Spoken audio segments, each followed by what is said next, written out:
There's a place on this planet where death is not just feared, it's forbidden. Nestled in the Arctic Circle, far beyond the reach of highways, where polar bears outnumber people and the sun disappears for months at a time, lies a town with a law unlike any other. Here in Longyearbyen, Norway, it is illegal to die. Not poetic, not symbolic, actually illegal. A person who feels the end coming must leave. If they don't, the town makes that decision for them. And if someone does die suddenly, they can't be buried. Not here, not ever. To the outsider, it sounds absurd. How do you make death illegal? How do you police something so natural, so inevitable? But this isn't about superstition or tradition. It's about survival. You see, the ground in Longyearbyen never thaws. Beneath the snow lies a layer of permafrost, earth frozen solid for thousands of years. And in that frozen earth, death lingers. Literally. Bodies buried here do not rot. They stay preserved, frozen in time, along with every virus, every pathogen, every dark secret they carried. One discovery, buried deep in a 1918 grave, would send a warning shot to the modern world and change this town's laws forever. In this video, we'll explore the icy law that forbids death, the haunting science that justifies it, and the strange, beautiful life of the people who call this place home, even if they're not allowed to die there.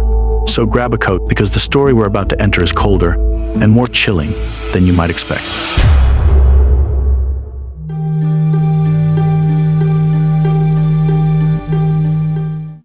At the edge of the world, surrounded by Arctic silence and snow, lies a small town few people have heard of, but one that holds one of the strangest laws on Earth. This is Longyearbyen, Norway, home to just over 2,000 people. It is the northernmost town on the planet with a permanent population. A place where the sun disappears for months, where polar bears roam the outskirts, and where the ground beneath your feet has been frozen for thousands of years. Here, nature makes the rules and humans do their best to follow. Cats are banned to protect the local wildlife. Rifles are required when venturing out of town. Alcohol is rationed. And death, well, death has been outlawed. It sounds like folklore, the kind of tale whispered to tourists. But the law is real, and it came into force for one chilling reason. The earth here never thaws. Bury a body in Longyearbyen, and it doesn't decompose. It stays frozen intact, including everything inside it. And so, with time, science uncovered a terrifying truth. A truth that would force this town to make death illegal.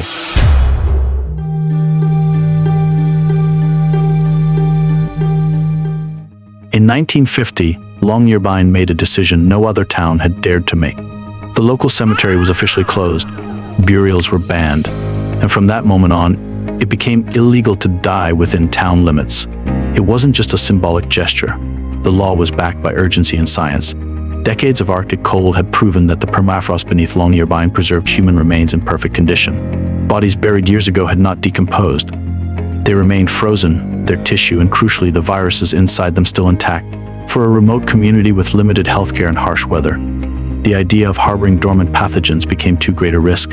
So, the town passed a law. No burials, no exceptions. Anyone near death must be flown to mainland Norway to pass away. Even now, if someone dies suddenly, their body is transported off the island for cremation or burial elsewhere. To outsiders, it might sound harsh, even cold. But for the residents of Longyearbyen, it's not about superstition or fear. It's about protecting life in a place where death doesn't disappear. It simply waits beneath the ice. And in 1998, the world would come face to face with exactly what that meant. To understand why death is so dangerous in Longyearbyen, we need to look beneath the surface literally. Beneath the snow lies permafrost, a layer of soil that stays permanently frozen, not just during winter, all year, every year. Even in summer, it never thaws more than a few centimeters, and anything buried in it becomes trapped in time. Bodies interred in Longyearbyen decades ago were found in remarkably preserved condition, clothes intact, skin frozen. Even organs were recognizable. But preservation doesn't just apply to appearance, it applies to everything inside the body, including deadly viruses. This frozen state creates the perfect time capsule, and in 1998, scientists proved just how dangerous that could be. They exhumed bodies of victims from the 1918 Spanish flu pandemic, the deadliest outbreak in modern history. What they found was chilling. Fragments of the virus had survived, still infectious, still dangerous. That's when fear turned to action. In a world still haunted by pandemics, Longyearbyen couldn't take the risk of preserving another one underground. The permafrost wasn't just holding the past, it was preserving a threat to the future. And so the ban on death remained, Because in this town, the ground itself remembers everything and forgets nothing.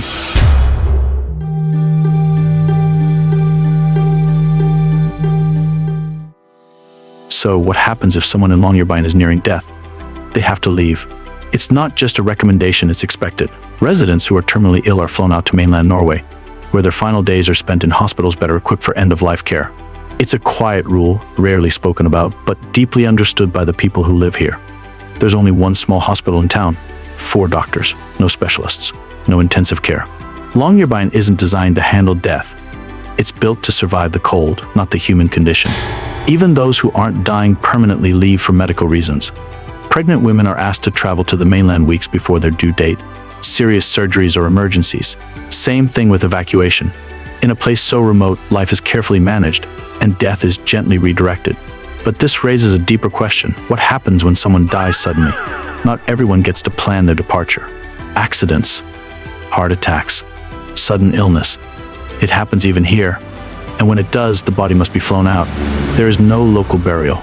Cremation is possible, but only through a strict approval process and rarely done in town. Because in Longyearbyen, even in death, you must keep moving. Not everyone has time to prepare. Despite the quiet pace of life in Longyearbyen, sudden death still happens, and when it does, the response is swift and strictly controlled. If someone dies unexpectedly in town from an accident, illness, or natural cause, local authorities follow a clear protocol. First, the body is stabilized and stored temporarily in a refrigerated facility. Then, arrangements are made to transport it by plane to mainland Norway. This process can take days, sometimes longer if weather conditions delay flights. Burial in Longyearbyen is not permitted.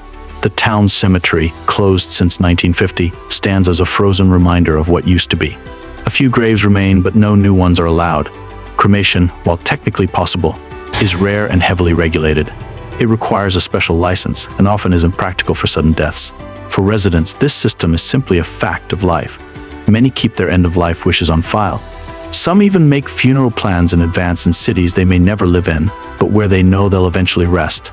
Because in Longyearbyen, the end of life is not just a personal matter, it's a logistical challenge shaped by the climate. Death here is not denied, it's just delayed.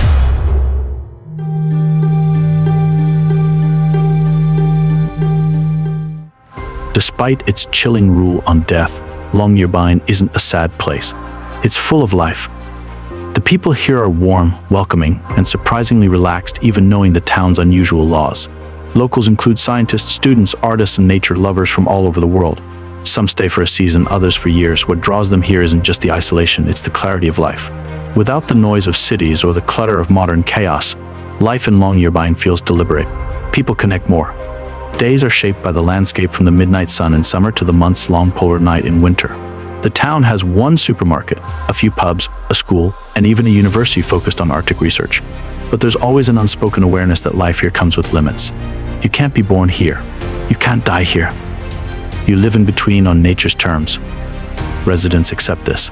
They prepare. Some even find comfort in it. Knowing that everything in Longyearbyen is temporary makes life feel more present, more grounded. And maybe that's the strange irony. In a town where death is banned, life feels incredibly alive. But Longyearbyen doesn't just survive on its local community, it thrives on something else entirely. Each year, tens of thousands of visitors travel north to experience Longyearbyen, and most come away with one unforgettable story: you're not allowed to die here. Tourism is a lifeline for this icy outpost. In 2016 alone, over 100,000 people made the journey, drawn by the town's Arctic charm and stark beauty. They come for the northern lights, the glacier hikes, the wildlife, and the surreal experience of 24-hour daylight or darkness, depending on the season. But the death law, that's what lingers in people's minds. Guides often share the story with a smile, wrapping it in humor before revealing the science behind it. The idea that a town could legally restrict death feels like fiction until you realize it's a practical measure born from permafrost and public health. Tourists are fascinated, some laugh, some are unsettled, others ask if it's a myth. But the truth is gently explained: you can die, but you can't be buried. And while visitors are free to come and go, for the 2,000 people who live here, the rule is very real. It shapes the town's identity not just as a frozen community on the edge of the world, but as a place where even death has to knock first.